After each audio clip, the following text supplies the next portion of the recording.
et que c'est plus adapté. Ça nécessite en fait des architectures extrêmement distribuées qui soient au plus proche des utilisateurs des applications. C'est pour moi, deuxième principe fondateur d'une architecture SASI.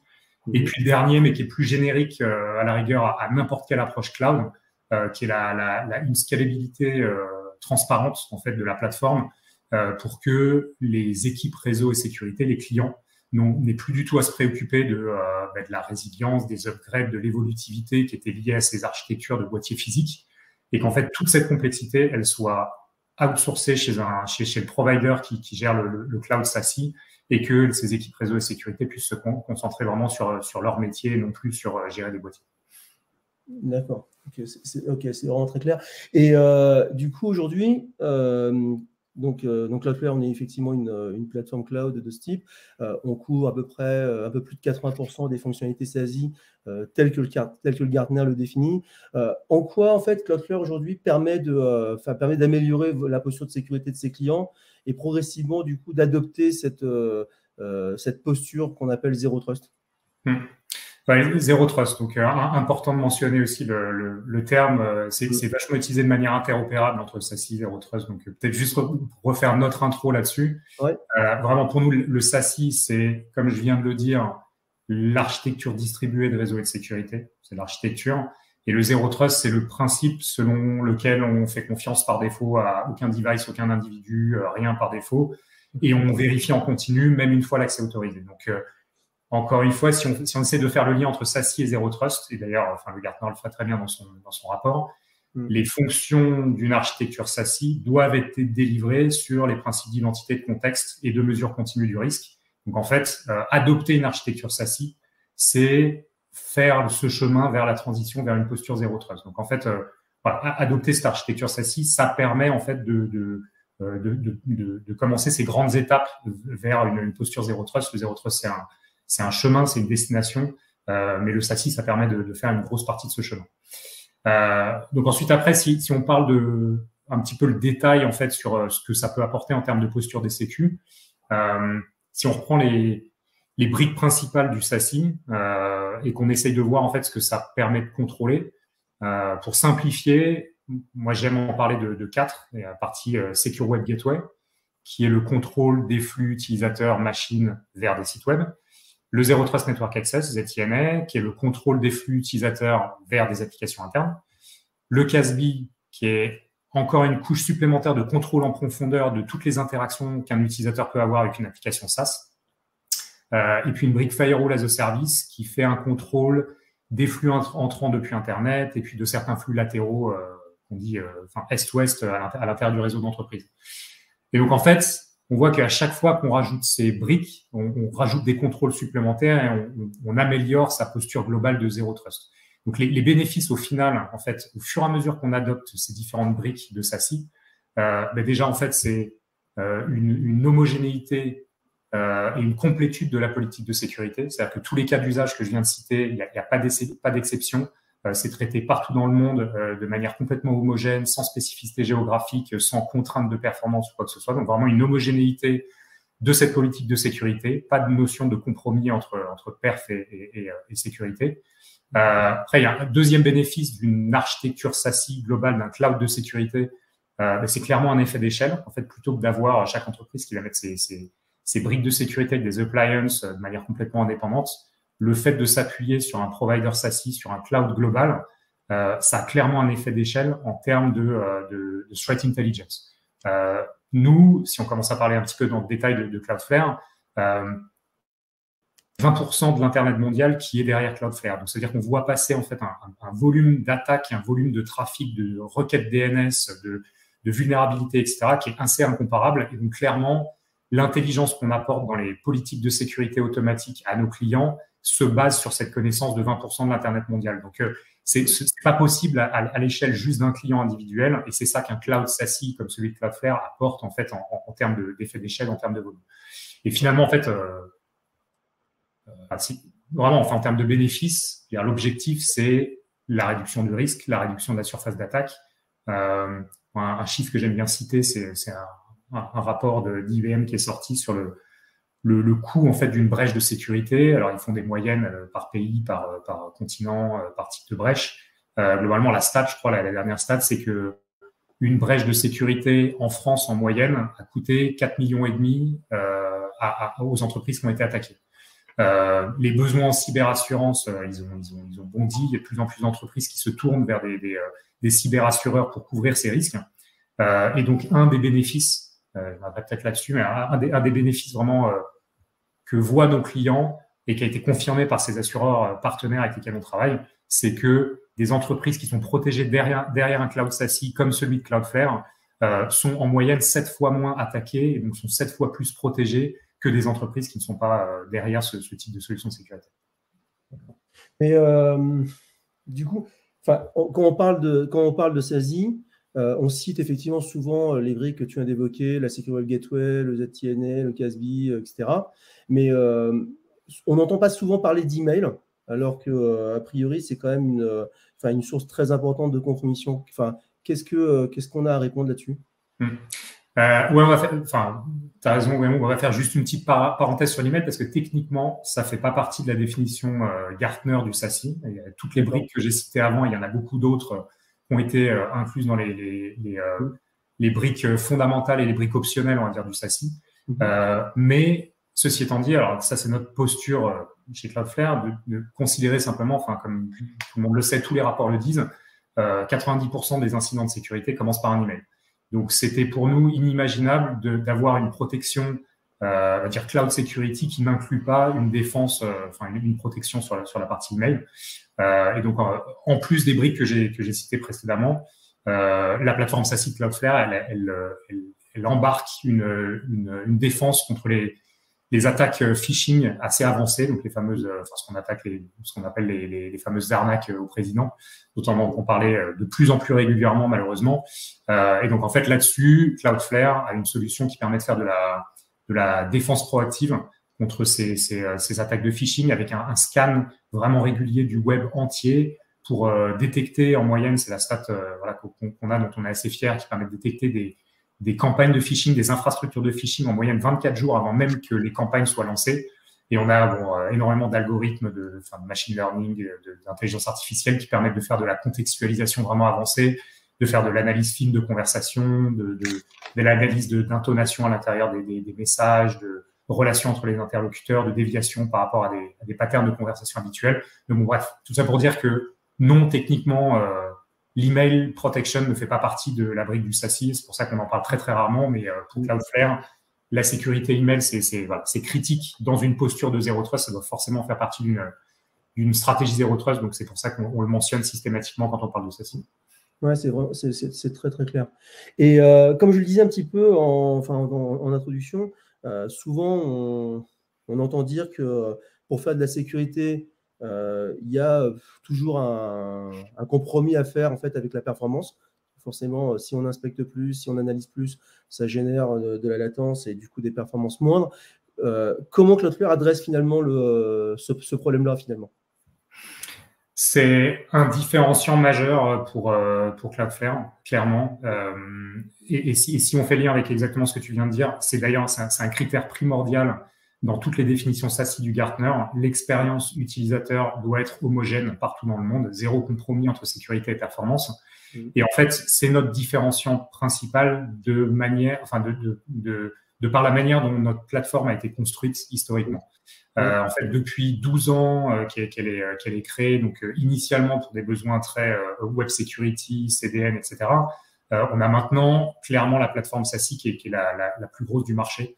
On a une présence de POP dans on a 400 POP dans 275 villes dans 120 pays maintenant. On a une prévision d'avoir, en tout cas un objectif d'avoir un POP dans chaque ville de plus de 2 millions d'habitants. Ça va continuer à augmenter. Mais là où ça a vraiment de l'importance en termes de stats, c'est que du coup, ça veut dire que on est à moins de 50 millisecondes de quasiment la totalité de la population connectée à Internet dans le monde, y compris dans les géographies qui sont traditionnellement difficilement couvertes par les acteurs du cloud, donc typiquement l'Afrique, l'Amérique latine. Et donc, ça permet d'avoir des stats. Et même en Europe, on est à moins de 25 millisecondes. Donc, ça veut dire que on a vraiment une réduction en fait de la distance entre l'utilisateur et la plateforme SASE qui permet d'avoir zéro compromis entre la performance et la sécurité. Ça, c'est côté utilisateur. Après, ce qui est hyper important aussi, c'est la connexion aux applications. Les applications qui sont donc soit en mode SaaS, mais énormément d'applications qui sont hébergées chez les cloud service providers, donc AWS, Azure, GCP. Et donc, de la même manière qu'on a fait énormément d'efforts en fait pour avoir des POP connectés au plus près des utilisateurs, on a également fait tout le travail pour être connecté au plus près des applications.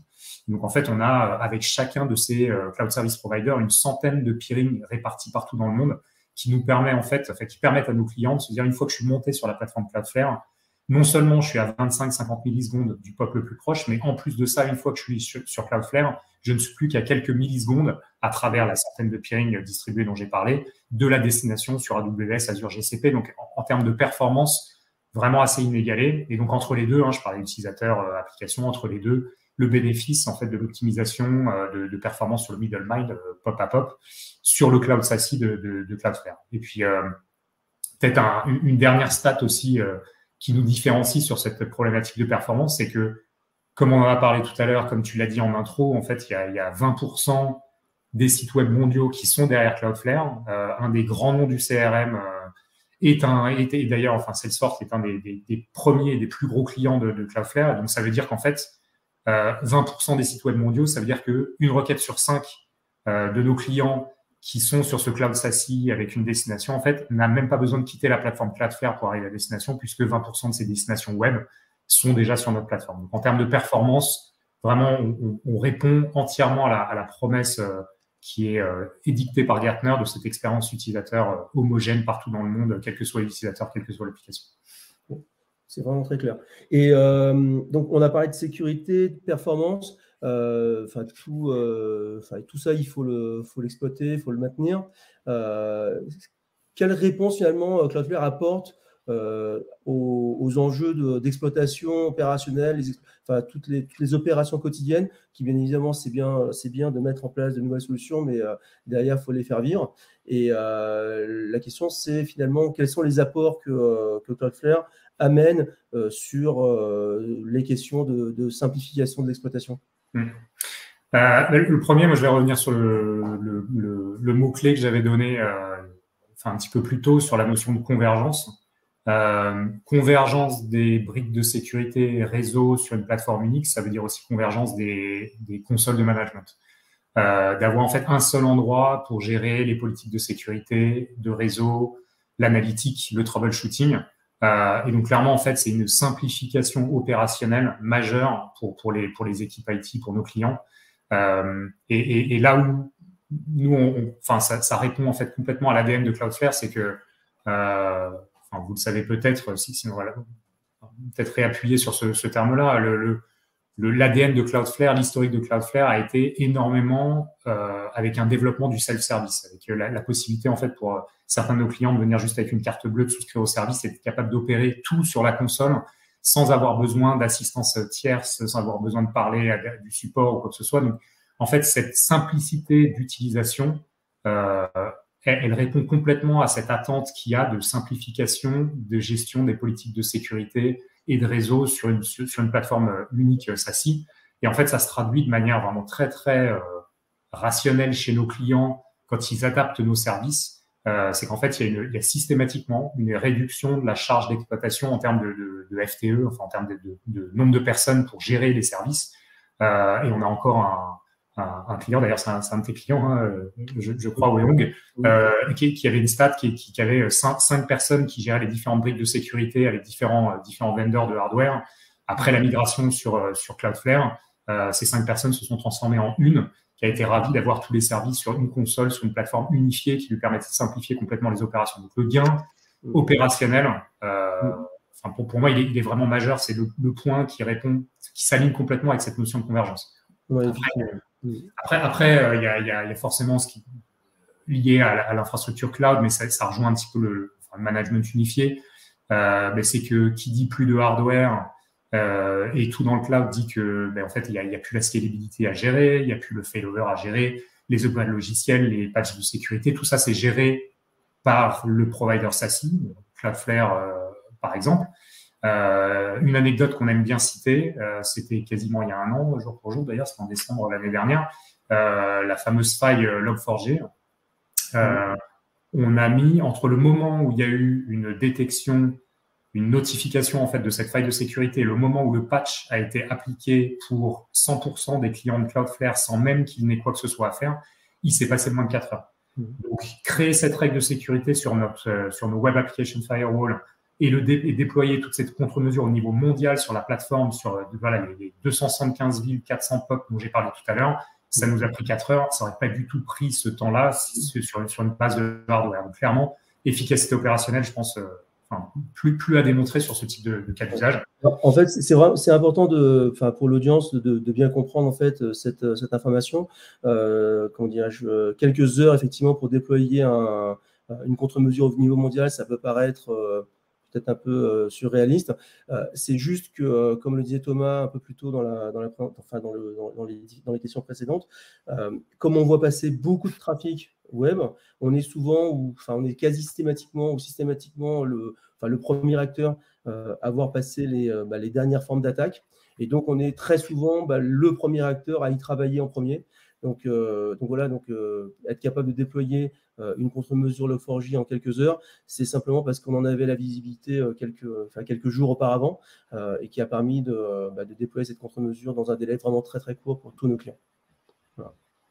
Pardon Thomas, je voulais juste compléter. Non, pas de souci. Je pense en tout cas, voilà, c'est pour moi les points principaux. Peut-être juste un dernier. Sur l'automatisation, la programmabilité, c'est peut-être la chose qui est un peu plus, on va dire, sur à droite du spectre en termes de maturité ou de ce que nous demandent les clients, mais qu'on voit clairement comme un facteur en fait qui va énormément améliorer cette efficacité opérationnelle et d'exploitation. C'est quand on commence à parler de DevSecOps, d'infrastructure as code. C'est la notion en fait que plus ça va aller, plus il va y avoir une attente de pilotage programmatique automatique en fait des plateformes pour rendre encore plus simple le provisioning et le management des fonctions de réseau et de sécurité qui sont délivrées par un cloud SASE.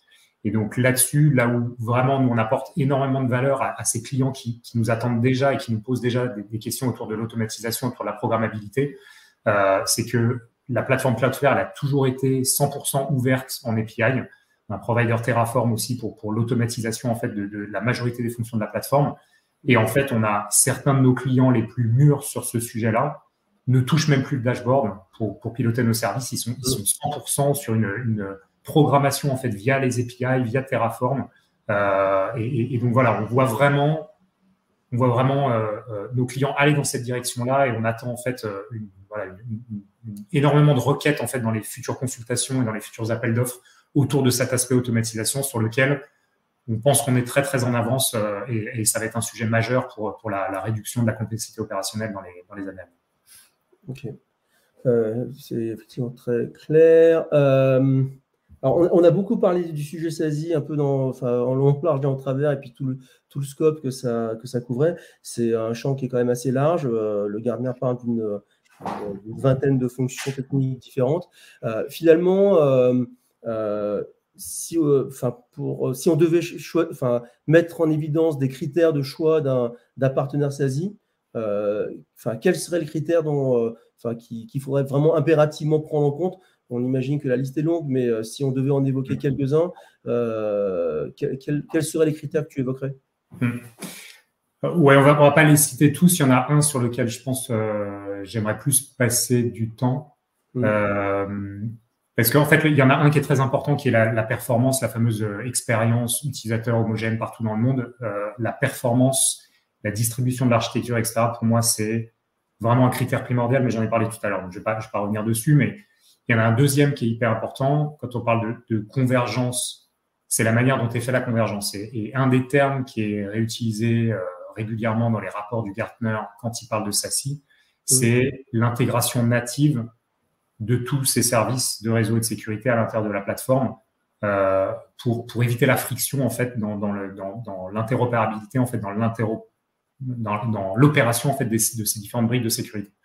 Et en fait, c'est important de comprendre les les trois grandes origines en fait des plateformes en fait qui se sont développées ces dernières années autour du SASI. Et moi, j'aime décrire en fait les origines enfin, en trois grandes familles. La première famille, c'est celle on va dire des hardware vendors, donc historiquement voilà, qui étaient spécialistes sur la fabrication de boîtiers et qui en fait au fur et à mesure de cette évolution vers le cloud ont virtualisé leurs appliances dans le cloud. Donc très souvent en s'appuyant sur une infrastructure sous-jacente d'un hyperscaler type AWS, GCP. Donc en dépendant en fait de cette infrastructure sous-jacente pour la couverture géographique, pour la performance réseau. Donc voilà, ça a ses avantages et ses contraintes. Ça, c'est la première famille, on va dire ceux qui viennent du monde du hardware. La deuxième famille, c'est ceux qui viennent d'une intégration de différentes acquisitions. Donc, ce qui est super, c'est que ça a permis en fait à ces acteurs d'arriver très rapidement, plus rapidement en fait sur le marché, en cochant différentes cases de briques en fait sur la partie Secure Web Gateway, firewalling, etc., etc. Après, il y a un effort d'intégration qui est assez conséquent et qui peut être une source de mauvaise performance à travers l'intégration en fait de ces plusieurs plateformes, puisque c'est pas une plateforme unifiée, plusieurs plateformes qui ont été intégrées les unes avec les autres. Et la troisième famille, qui est clairement celle à laquelle appartient Cloudflare, qui est la famille des natifs du cloud native, qui ont dû construire une plateforme de zéro et bâtissent vraiment sur des principes de tout basé sur du software avec une agilité, enfin tous les principes du cloud en fait, d'agilité, de flexibilité, de scalabilité, de manière complètement native. Et donc pour faire un zoom moi pour moi ça fait partie en fait de ces critères de sélection, c'est de bien comprendre en fait comment a été construite la plateforme, parce que c'est ça qui permet de comprendre si les services vont être réellement intégrés de manière native, s'il va y avoir des problèmes de perte, s'il va y avoir des problèmes d'interopérabilité, de disponibilité des services. Donc, en fait, la manière, encore une fois, dont Cloudflare a construit sa plateforme, c'est avec une volonté de maîtriser son infrastructure, de maîtriser les POP, de maîtriser le hardware. Donc, c'est nos POP, c'est notre hardware, c'est 100% notre code. Et d'ailleurs, j'attendais la fin, mais je vais en parler là parce que je vois que Benjamin a posé une question sur savoir si les services SASI de Cloudflare étaient disponibles dans tous les POP.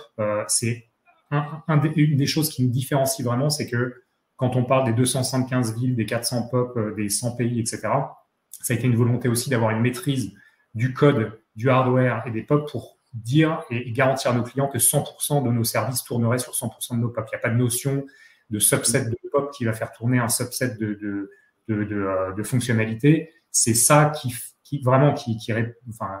correspond à cette intégration native, c'est que à chaque fois qu'on rajoute une fonction, elle tourne, c'est une nouvelle ligne de code qui tourne sur des serveurs existants dans un stack unique software qu'on maîtrise complètement. Donc, ça garantit qu'à chaque fois qu'on lance une nouvelle feature, elle tourne sur la totalité des POP, elle est complètement intégrée avec le reste du code. C'est pas une nouvelle plateforme qu'on a créée pour cette nouvelle fonction. Et en fait, dans l'histoire de Cloudflare, il y a eu très, très peu d'acquisitions. Et à chaque fois qu'elles ont été faites, le prérequis dans l'acquisition, c'était que la solution software qu'on rachetait était assez en early stage, en fait, pour qu'elle puisse être intégrée, le code puisse être intégré nativement sur la plateforme sans être obligé de maintenir une plateforme tierce.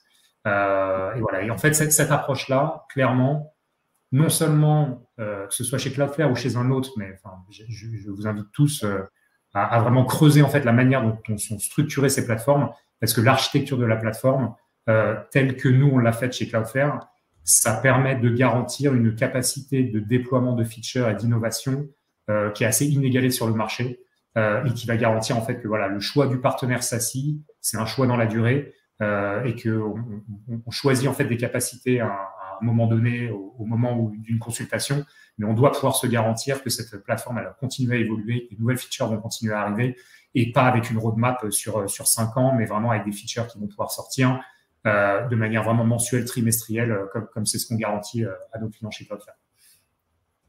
Parfait. On commence un petit peu à approcher la fin de la session. J'ai peut-être une dernière question pour un peu conclure tout ça. Finalement, c'est quoi les grandes étapes d'une transformation SASI Voilà, qu'est-ce que font finalement les clients? Quelles sont les discussions qu'on a avec eux en ce moment lorsque un client s'interroge sur le fait d'opérer une transformation SASI? Moi, je peux partager la vision qu'on a, nous, dans les conversations qu'on a avec nos clients. Chacun peut avoir une vision. Donc, moi, je vais juste partager ce qu'on voit, en tout cas, au fur et à mesure qu'on discute avec nos clients chez Cloudflare. Déjà, la première chose, je me permets de refaire la parenthèse, c'est dans toute transformation, tous les clients, en fait, ont vraiment une approche de plus en plus de mapper les investissements avec les risques associés. Et donc, la première chose, en fait, sur laquelle on discute la plupart du temps avec nos clients, c'est l'email. Parce que, encore une fois, si on veut mapper des investissements par rapport aux risques et qu'on considère que 90% des compromissions, elles commencent avec l'email et qu'on veut avoir une approche zéro trust, la première chose qu'on ne devrait pas truster, c'est la sécurité email. Donc, pour moi, c'est vraiment la première conversation, c'est est-ce qu'il y a déjà quelque chose qui est fait au niveau de l'email? Ça devrait être la priorité numéro 1. Bon, parenthèse refermée, c'est pas dans la définition classique du SASI. Donc après, en fait, dans les conversations qu'on voit et dans les grandes étapes qu'on a vues, donc ces dernières années de transformation, en fait, à travers le SASI et dans une démarche de zéro trust, etc. La première grande étape, et ça c'est le cas depuis des années, ça fait vraiment des années que c'est en place, ça a été la sécurisation des sorties Internet locales. Vachement drivé par l'essor du SD-WAN, l'hybridation MPLS Internet. Et donc, en fait, les Secure Web Gateway ont été une solution pour permettre, en fait, cette évasion locale du trafic Internet, une sécurisation locale. Et en fait, très souvent, quand nos clients nous ont dit, et voilà, il y a eu un gros projet il y a 5 ans autour du SD-WAN, le cœur du projet SD-WAN, c'était la mise en place de sorties Internet locales et la sécurisation de ce trafic Internet local avec une Secure Web Gateway. Donc ça, en fait, la majorité des clients avec qui on discute ont soit réfléchi de manière très, très poussée, ou sinon, la plupart ont déjà une brique de Secure Web Gateway qui a été en place. Ce qu'on voit maintenant dans les conversations actuelles qu'on a avec nos clients, c'est que s'il y a une remise en cause de la solution de Secure Web Gateway qui est en place, elle est pour 2 raisons principales. La première, c'est la perf. La deuxième, c'est le prix. La perf, clairement, on en a parlé dans la notion d'architecture distribuée, SASI, etc. Chez Cloudflare, on a beaucoup de clients qui viennent nous voir spécifiquement pour la capillarité de notre plateforme. Si je dois signer la dernière signature en date dont on est assez fier, c'est un client qui a une énorme présence en Afrique, qui fait du microcrédit en Afrique et qui avait juste des problèmes épouvantables de performance avec ses évasions Internet locales. Ils continuent à nous remercier. Ils ont témoigné récemment encore sur un event sur l'amélioration de la performance qu'ils ont notée grâce à la plateforme de Cloudflare à travers les Secure Web Gateway qui permettaient d'avoir des évasions Internet locales avec une performance qui est inégalée par rapport à ce qu'ils avaient avant. Donc voilà, sécurisation des sorties Internet locales, pour moi, c'est numéro 1. Énormément de clients qui l'ont déjà fait depuis des années. Mais une évolution, en tout cas, on va dire un affinage de performance ou de contrat qu'il y a sur cette première brique-là. Mais pour moi, ça, c'est vraiment la première étape, le plus simple qui répond vraiment à l'hybridation des réseaux depuis des années.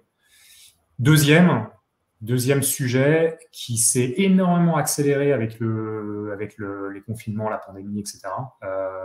J'aime beaucoup d'ailleurs la citation du CEO de Microsoft qui était qu'il y a eu 2 ans de transformation digitale en 2 mois de confinement en 2020, là, en mars 2020, qui a été l'évolution, le remplacement des solutions de VPN. Le Zero Trust Network Access, c'est le plus gros sujet pour nous depuis 2020. C'est un sujet donc qui était beaucoup moins présent par rapport au Secure Web Gateway. Le sujet Zero Trust Network Access est maintenant dans nos conversations SASI plus prépondérant que la partie Secure Web Gateway.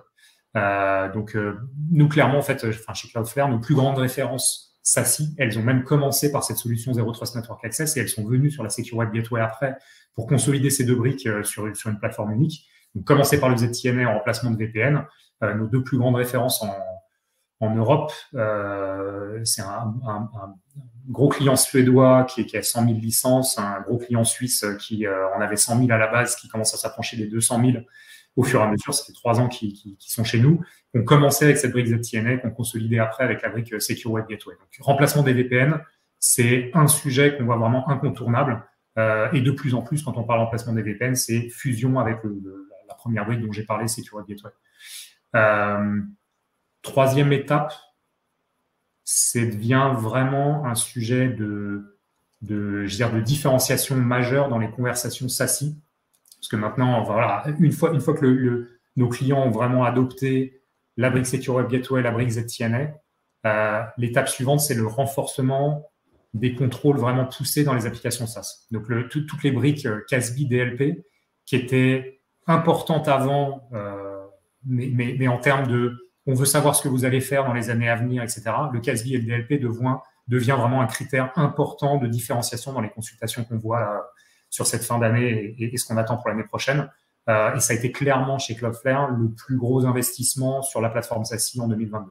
Donc, on s'attend à ce que ça continue à accélérer pour avoir en fait, en complément de la Secure Web Gateway, du Zero Trust Network Access, des fonctions vraiment très avancées de contrôle en fait de tout ce qui est fait dans les applications SaaS en termes d'usage, en termes de data loss prevention. Donc ça, on s'attend vraiment à ce que ce soit pour nous un gros sujet de différenciation voilà, en 2023.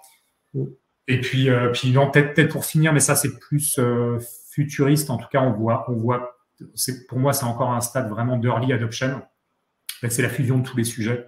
Le Gartner lui-même, en fait, le terme qui est utilisé, c'est de single vendor SASI, en fait, d'avoir toutes ces briques de sécurité et de SD-WAN qui soient complètement fusionnées sur une plateforme unique. Actuellement, ça reste des projets qui sont encore traités de manière très indépendante.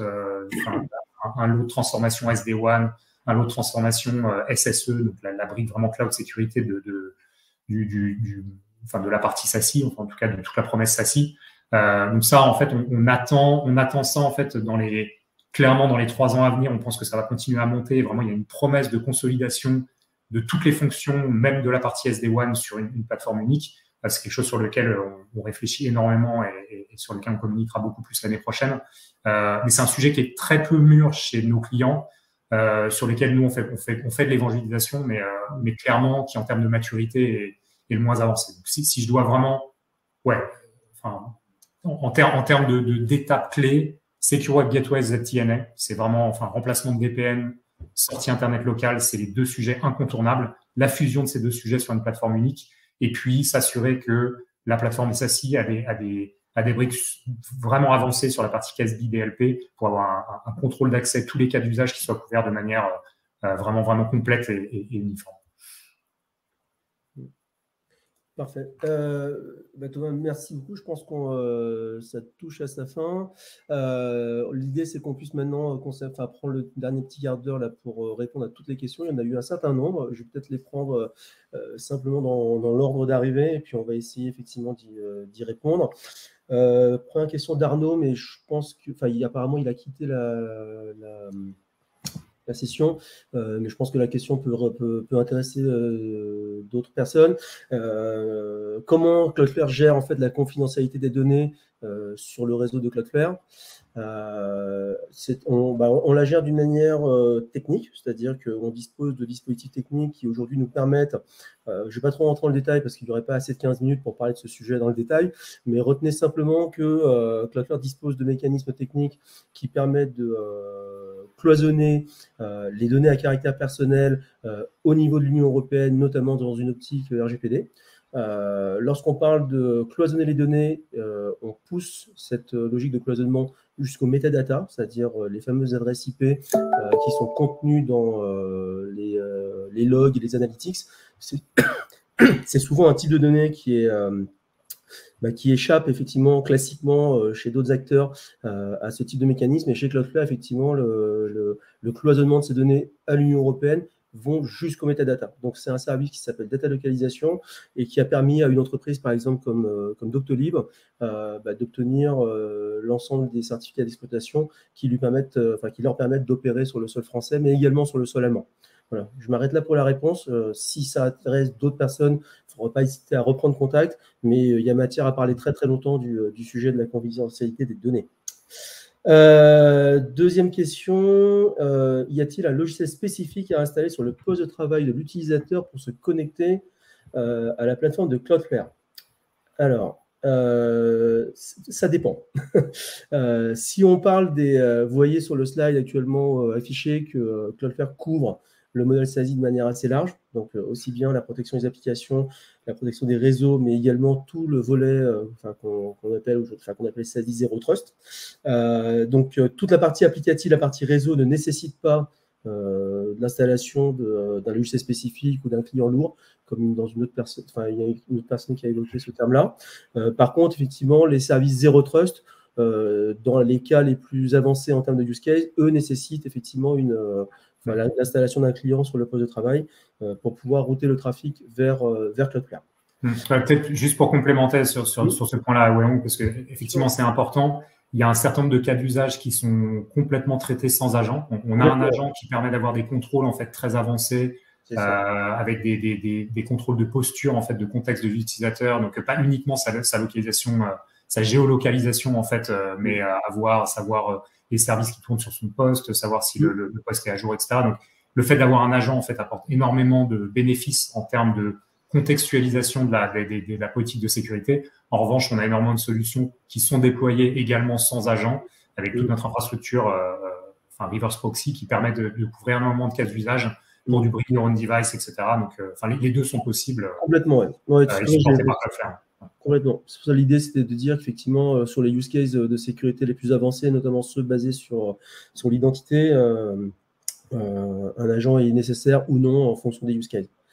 Autre question, je cite, je suppose que vous vous basez sur les fournisseurs Amazon Azure. Non, du tout.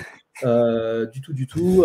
Cloudflare, en fait, installe ses infrastructures dans des colocations, j'allais dire, standard du marché. On travaille avec les leaders mondiaux du data center, sans faire de pub particulière pour qui que ce soit, des gens comme Interxion, comme Equinix, comme Zayo, comme People Connect, Global Switch, bref, tous les fabricants, tous les fournisseurs, j'allais dire, classiques de data center, dans lequel Cloudflare vient installer ses propres équipements physiques et surtout déployer sa propre stack logicielle. Donc non, nous ne sommes pas basés sur les infrastructures d'Amazon, d'Azure ou de qui que ce soit. Par contre, et ça fera un point aussi de différenciation qu'on pourra peut-être évoquer, il arrive assez souvent qu'on soit physiquement dans les mêmes lieux de colocation que nos partenaires cloud. Voilà, et on verra tout à l'heure qu'il y a un intérêt aussi dans certaines configurations à être installé de cette manière-là. Mais c'est vrai, c'est important. J'en parlais dans une des questions que tu m'as posées tout à l'heure, Wayong, sur la manière dont on devait sélectionner, dont on conseillait en fait nos clients de bien regarder en fait les critères de sélection d'une plateforme. Le fait qu'on ne dépende pas d'un hyperscaler, alors oui, les hyperscalers ont monté en fait des infra qui sont hyper résilientes avec des réseaux de fibres, etc. Nous, on considère que on doit être maître de notre destinée. Si on a un client qui nous demande spécifiquement pour des problèmes de perf d'ouvrir un nouveau POP dans une région, on n'est pas dépendant d'un hyperscaler pour cette expansion géographique.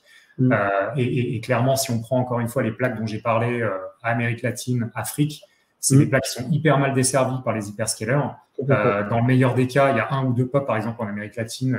Il y a peut-être Sao Paulo, il y en a peut-être un autre, je ne sais plus s'il y a Bogota ou voilà, mais on a plusieurs dizaines de POP en Amérique latine parce qu'on est maître de notre destinée et qu'on a accompagné nos clients qui nous demandaient d'avoir plus de présence. Donc non, on continuera à avoir notre propre infrastructure et à pas s'appuyer sur ces hyperscalers, même si c'est des partenaires stratégiques en termes d'interconnexion, parce qu'on sait que c'est là où sont hébergées les applications cibles de nos clients.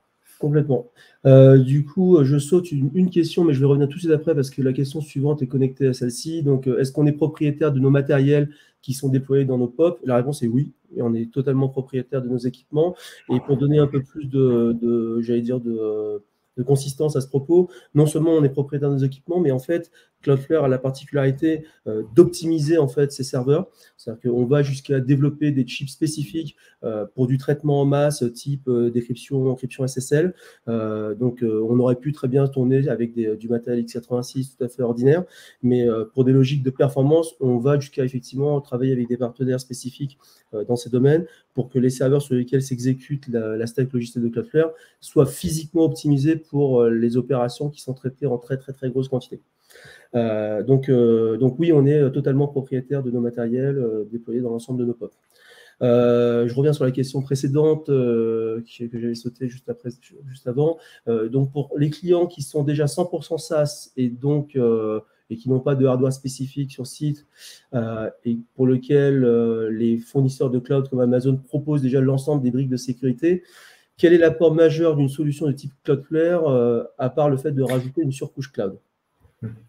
Alors, si je peux répondre là-dessus, c'est une question qu'on a très souvent, alors soit avec Amazon ou avec Microsoft. Effectivement, ça existe et dans ce cas-là, nous, on va apporter, enfin, on peut en fait apporter une consolidation supplémentaire sur l'ensemble des briques qui dépassent en fait le SASE, donc qui va être sur la partie Application Services, Developer Services, on peut faire du Edge Storage, du Edge Compute, etc. Mais typiquement, moi, ce que j'aime quand même challenger, c'est est-ce que ce sera 100% avec un fournisseur unique de cloud? Donc oui, effectivement, on a beaucoup de nos clients d'ailleurs qui sont vraiment digital natives, qui sont complètement SaaS, qui n'ont pas de hardware, de data center. En revanche, on en a très peu qui sont en single cloud. La plupart sont en multi-cloud et qui dit multi-cloud dit du coup des solutions qui vont être séparées. Donc encore une fois, avec une console de management ou une console, même si c'est du cloud, qui va être chez AWS, une autre chez Microsoft, une autre chez Google, etc.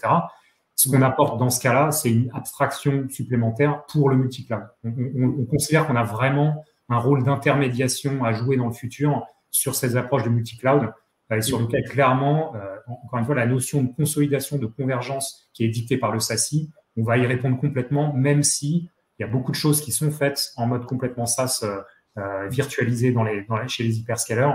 On considère qu'on a toujours une couche d'intermédiation à faire dans ce monde multi-cloud. Exactement. Donc effectivement, le premier élément de réponse à cette question, c'est les entreprises qui déploient en fait des solutions de sécurité qui sont adhérentes à leur cloud provider finissent le jour où ils deviennent multi-cloud, et ça arrive quand même assez souvent, de devoir gérer des silos de sécurité complètement indépendants, complètement différents, ce qui en termes d'exploitation devient assez rapidement un cauchemar. C'est une tendance qu'on observe maintenant depuis bien un an et demi. Des entreprises qui avaient pris cette orientation-là de jouer finalement la carte un peu qu'on comprend parfaitement, hein, de la facilité.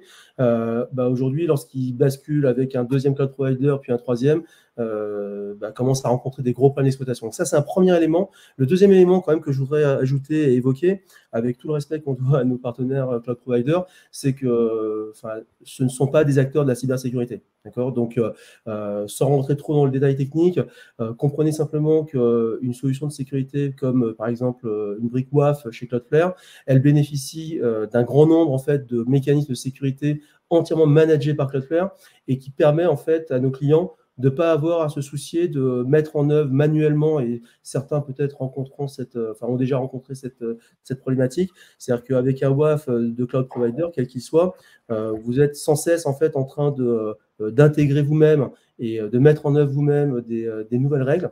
Chose que les clients Cloudflare n'ont pas à faire parce que justement, les règles managées par Cloudflare intègrent toutes les nouvelles CVE qui arrivent et permettent à nos clients d'en bénéficier immédiatement. Ça, c'est un deuxième élément, je pense qu'il faut vraiment l'avoir en tête. Cloudflare apporte en fait un gain de sécurité qui est vraiment fondamental, en plus effectivement de la facilité d'exploitation en mode multi-cloud.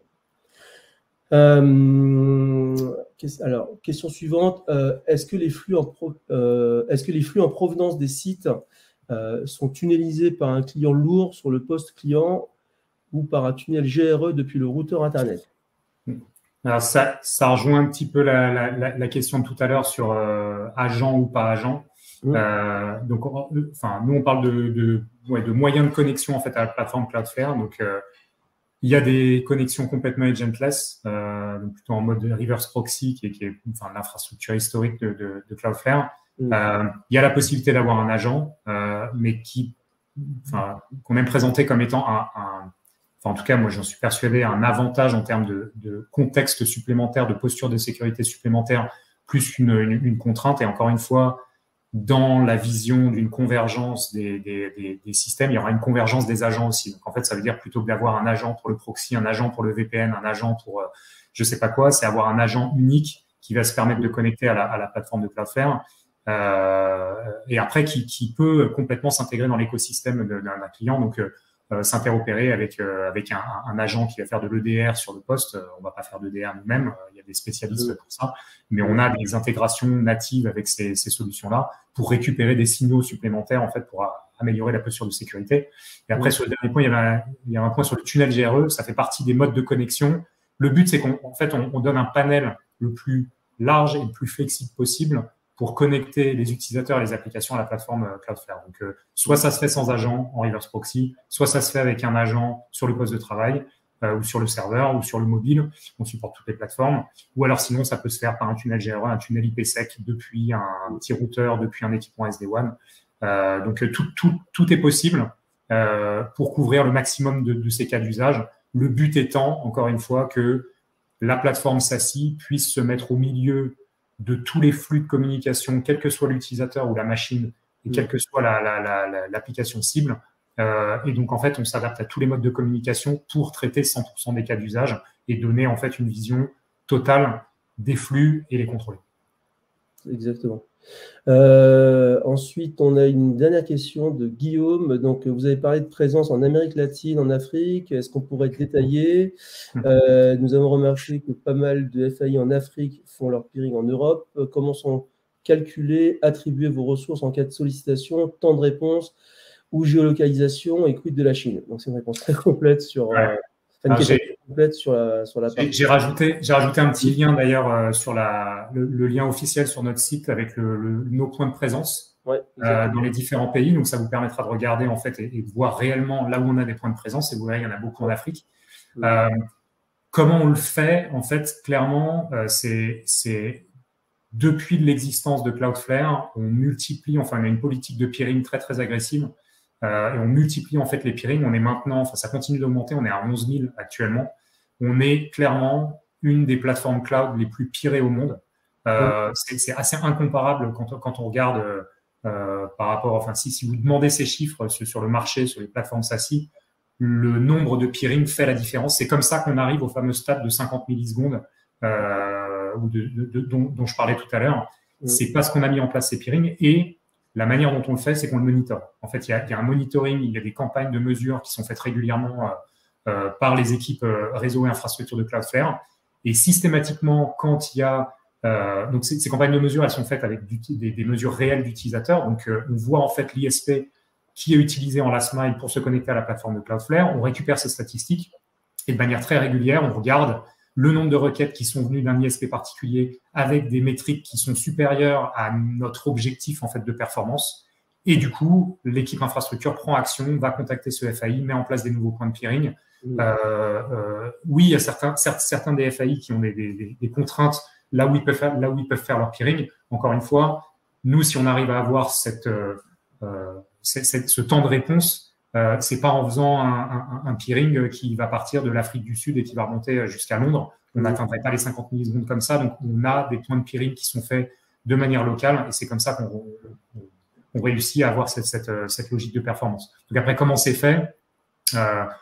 C'est simplement, après, c'est le routage sur Internet qui joue et qui fait que, en fait, le routage BGP, sans rentrer dans les détails, fait que le chemin le plus court va être pris. Un peering direct avec un FAI veut dire qu'il va y avoir un seul saut pour rejoindre la plateforme Cloudflare et donc du coup une performance maximum. Et la question était étendue à la Chine aussi, je crois, Wang. Oui, en fait, effectivement, il y avait comment on gérait effectivement la partie Chine de manière spécifique. Donc c'est clairement, ça fait partie des choses qui sont incontournables et sur lesquelles on a travaillé depuis des années. On a des partenaires en fait en Chine, donc les contraintes réglementaires font qu'il y a beaucoup de choses qu'on ne peut pas faire nous-mêmes, hein, donc on s'appuie sur des partenaires. Mais qui étendent en fait l'infrastructure Cloudflare en Chine continentale. Et donc en fait, ce que ça permet, c'est d'avoir encore une fois une homogénéité de la politique, une performance qui soit la même aussi à l'intérieur de la Chine continentale. Et spécifiquement, là où on a fait des améliorations très récentes, c'était pour tous les flux, typiquement les flux SaaS en fait qui partent des bureaux de nos clients en fait qui ont des bureaux chinois et qui doivent accéder à de l'infrastructure SaaS type Salesforce, Office 365 qui sont hébergés en dehors de la Chine et donc du coup dont la performance était dégradée par les contrôles du Great Firewall chinois.